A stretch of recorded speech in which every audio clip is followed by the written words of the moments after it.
Hello, I butterflies. Welcome to my YouTube channel Luxury and Bright Earth God Grace ಚಾನಲ್ಗೆ ಎಲ್ಲರಿಗೂ ಪ್ರೀತಿಯ ಸ್ವಾಗತ.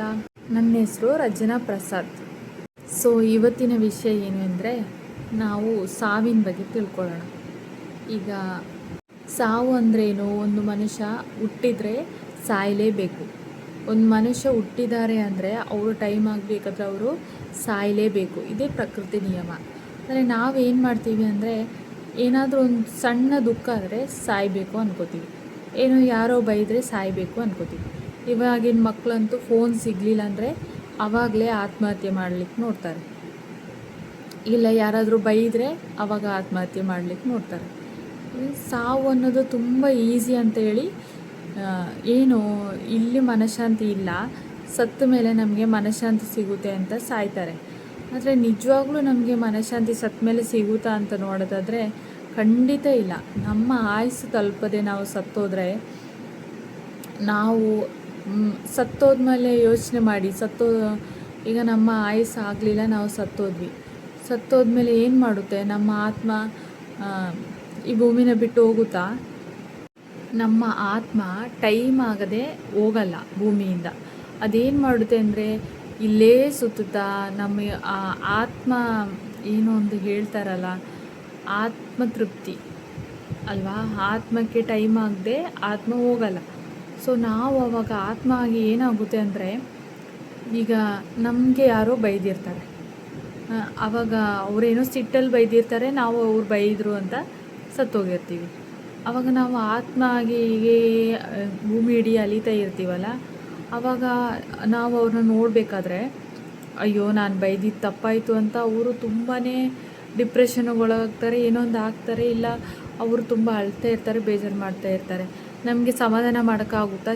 ಇವರಿಂದ ನಾನು ಸತ್ನಲ್ಲ, ಇವ್ರು ನನ್ನ ಬಗ್ಗೆ ಒಳ್ಳೆಯದೇ ಅಂದ್ಕೊಂಡಿದ್ರಲ್ಲ ಅಂತ ನಮ್ಮ ಆತ್ಮ ಇನ್ನೂ ನಾವು ಕೊರಗ್ತಾ ಇರ್ತೀವಿ. ಸತ್ತರೆ ತೃಪ್ತಿ ಸಿಗಲ್ಲ. ಸತ್ತರೆ ನಾವು ಬದುಕಿದ್ರೆ ಏನೋ ಒಂದು ಪರಿಹಾರ ಮಾಡ್ಬೋದು, ಆದರೆ ಸತ್ತರೆ ಅಂತೂ ಯಾವ ಪರಿಹಾರನೂ ಮಾಡೋಕ್ಕಾಗಲ್ಲ. ನಾವು ಅದನ್ನ ನೋಡಿ ಮತ್ತೇನೂ ಕೊರಗ್ತೀವಿ.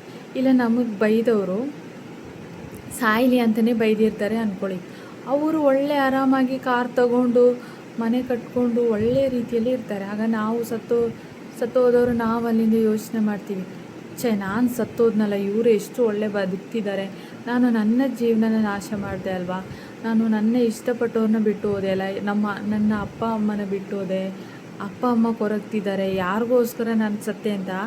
ಆವಾಗಲೂ ನಾವು ತೃಪ್ತಿಯಿಂದ ಇರೋಕ್ಕಾಗಲ್ಲ.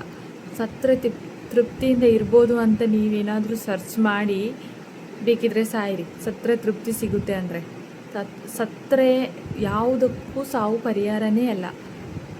ನಿಮಗೆ ಯಾರೋ ಹರ್ಟ್ ಮಾಡಿದರು, ನೀವು ಯಾರನ್ನೋ ಇಷ್ಟಪಟ್ಟಿರ್ತೀರ, ಅವ್ರು ನಿಮ್ಗೆ ಹರ್ಟ್ ಮಾಡಿದರು ಅಂತ ಸಾಯಬೇಕು ಅಂತ ನಿರ್ಧಾರ ಮಾಡಬೇಡಿ. ಅವ್ರ ಪಾಲಿಗೆ ಸತ್ತೋಗಿ, ಬೇಕಿದ್ರೆ ಅವ್ರ ಪಾಲಿಗೆ ಇನ್ನು ನಾನಿಲ್ಲ, ಅವ್ರ ಪಾಲಿಗೆ ನಾನು ಸತ್ತೋಗಿದ್ದೀನಿ ಅಂತ ನೀವು ಹೊಸ ಜೀವನನ ಪ್ರಾರಂಭ ಮಾಡಿ.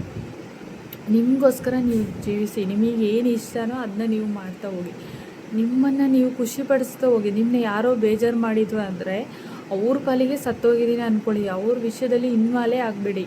ಅವ್ರು ಎಂತ ಹೇಳಿದ್ರು ಅವ್ರ ವಿಷಯಕ್ಕೇ ನೀವು ಹೋಗಬೇಡಿ, ನೀವು ಸತ್ತೋಗಿದ್ದೀರಾ ಅಂತಲೇ ಅಂದ್ಕೊಳ್ಳಿ. ಆಮೇಲೆ ನಿಮಗೇನು ಇಷ್ಟನೋ, ನಿಮ್ಮ ಆಸೆ ಏನಿದೆಯೋ ಫಸ್ಟ್ ಫಿಟ್ ಆಗಲಿಕ್ಕೆ ನೋಡಿ. ಫಿಟ್ ಆದರೆ ನಮಗೆ ಕಾನ್ಫಿಡೆನ್ಸ್ ತಾನಾಗೇ ಬರುತ್ತೆ. ನಮ್ಮ ಆರೋಗ್ಯವನ್ನು ನಾವು ನೋಡ್ತಾ ನಮಗೇನು ಬೇಕು, ನಮಗೇನು ಖುಷಿ ಇದೆ ಅದನ್ನ ಮಾಡ್ತಾ ಹೋಗ್ಬೋದು. ಆಮೇಲೆ ನಮಗೆ ಒಂದು ಟೈಮ್ ಬರುತ್ತೆ, ನಮಗೆ ವಯಸ್ಸಾದಾಗಲೋ ಇನ್ಯಾವಾಗಲೋ ದೇವರು ಬರ್ದಿರ್ತಾನೆ ಸಾಯಬೇಕು ಅಂತ. ಇಲ್ಲಿ ಯಾರು ಸಾಯದವರೇ ಇಲ್ಲ, ಎಲ್ಲರೂ ಸಾಯಲೇಬೇಕು. ಎಷ್ಟು ಒಳ್ಳೆಯವರಾದರೂ ಸಾಯಬೇಕು, ಕೆಟ್ಟವರಾದರೂ ಸಾಯಬೇಕು, ಹೇಗಿದ್ರೂ ಸಾಯಲೇಬೇಕು. ಅದನ್ನ ನಮ್ಮ ಕೈಯಾರೆ ಯಾಕೆ ಮಾಡಬೇಕು? ಸತ್ತ ಮೇಲೆ ಆತ್ಮತೃಪ್ತಿ ಆಗುತ್ತಾ? ನಾವು ಚಿತಾಗ್ನಿಯಲ್ಲಿ ಆವಾಗ ನಾವು ಎಂಥ ಕೆಲಸ ಮಾಡಿಬಿಟ್ಟೆ, ನಾನು ಈ ಥರ ಸಾಯಬಾರ್ದಿತ್ತು, ಅಥವಾ ನಾನೇನೋ ಒಂದು ಮಾಡಬೇಕಿತ್ತು ಅಂತ ಅಂದ್ಕೊಂಡ್ರೆ ವಾಪಸ್ ಬರೋಕ್ಕಾಗುತ್ತಾ? ಇಲ್ಲ. ತೃಪ್ತಿಯಿಂದ ಇರೋಕ್ಕಾಗುತ್ತಾ ಸತ್ತರೆ? ಖಂಡಿತ ಸತ್ತರೆ ತೃಪ್ತಿಯಿಂದ ಇರಲಿಕ್ಕೆ ಆಗಲ್ಲ. ಇಲ್ಲಿ ನಿಮಗೆ ಹುಚ್ಚಿಡಿಯೋ ಥರ ಆಗಿದ್ರೂ ನೀವು ಸತ್ತರೆ ನೀವು ಅದಕ್ಕಿಂತ ಜಾಸ್ತಿನೇ ಆಗುತ್ತೆ. ಈಗ ನೀವು ಬದುಕಿದರೆ ನೀವೇನೋ ಒಂದು ಮಾಡ್ಬೋದು, ಯಾರಿಗೊಂದು ಹೆಲ್ಪ್ ಮಾಡ್ಬೋದು. ನಿಮ್ಗೆ ಯಾರೋ ಏನೋ ಒಂದು ಮಾಡಿದ್ದಾರೆ, ನಿಮ್ಗೆ ಯಾರೋ ಬೇಜಾರು ಮಾಡಿದ್ದಾರೆ, ಯಾರೋ ನಿಮಗೆ ಬೈದಿದ್ದಾರೆ, ಏನೋ ಒಂದು ಆಗಿದೆ.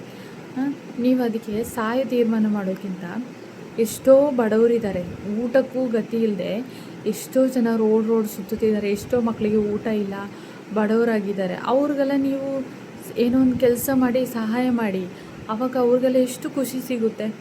ನಿಮ್ಮ ಪಾಲಿಗೆ ನೀವು ಸತ್ತಿದ್ದೀನಿ ಅಂತ ಅಂದ್ಕೊಳ್ಳಿ, ನಿಮಗೆ ಸಾಯಬೇಕು ಅಂತ ಇದ್ದರೆ. ನಿಮ್ಮ ತಂದೆ ತಾಯಿಗೆ ಏನು ಮಾಡಬೇಕು ಅವ್ರನ್ನ ನೋಡ್ಕೋಬೇಕು. ಮತ್ತು ಆದಷ್ಟು ಬಡವರಿಗೆ ಸಹಾಯ ಮಾಡ್ತಾ ಹೋಗಿ. ನೀವು ಏನಾದರೂ ಒಂದು ಕೆಲಸ ಮಾಡಿ ದುಡೀರಿ, ಬಡವರಿಗೆ ದುಡ್ಡು ಕೊಡಿ, ಇಲ್ಲ ಬುಕ್ ಇಲ್ದವ್ರಿಗೆ ಬುಕ್ ಕೊಡಿ, ಬ್ಯಾಗ್ ಕೊಡಿ, ಮಕ್ಕಳಿಗೆ ಓದಲಿಕ್ಕೆ ಸಹಾಯ ಮಾಡಿ. ಯಾರಾದರೂ ಒಬ್ಬರು ನಿಮ್ಮ ಸುತ್ತಮುತ್ತ ಇರೋ ಮಕ್ಕಳೇ ಕಷ್ಟದಲ್ಲಿ ಇರೋ ಮಕ್ಕಳಿಗೆ ಬುಕ್ ತೆಗೆದು ಕೊಡೋಕ್ಕಾದರೂ ನೀವು ಕೆಲ್ಸಕ್ಕೆ ಹೋಗಿ ಕೆಲಸ ಮಾಡಿ. ಸಾಯೋ ತೀರ್ಮಾನ ಅಂತೂ ಯಾರೂ ಮಾಡೋಕ್ಕೆ ಹೋಗಬೇಡಿ. ಸತ್ತರೆ ಯಾವತ್ತೂ ನಮಗೆ ತೃಪ್ತಿ ಆಗಲ್ಲ. ಈಗ ಬದುಕಿದಾಗ ನಾವು ಯಾರನ್ನೋ ಮುಟ್ಬೋದು, ಮಾತಾಡ್ಬೋದು, ಏನೋ ಒಂದು ಮಾಡ್ಬೋದು.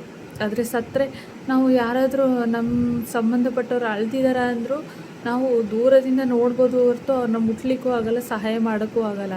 ಏನೋ ಒಂದು ತಪ್ಪಾಗ್ತಿದೆ ಅಂದರೆ ಅದನ್ನೂ ನಾವು ನೋಡಿ, ಅಯ್ಯೋ ದೇವರೇ ಇದು ಆಗ್ತಿದೆಯಲ್ಲ, ನಾನು ಏನೂ ಮಾಡೋಕ್ಕಾಗ್ತಿಲ್ವಲ್ಲ ಅಂತ ಕೊರಗೋಕ್ಕಿಂತ ದೊಡ್ಡ ಒಂದು ಏನು ಹೇಳೋದು, ನರಕ ಬೇರೊಂದಿಲ್ಲ. ಆ ನರಕ ಬೇಕಾ ಸತ್ತ ಮೇಲೆ?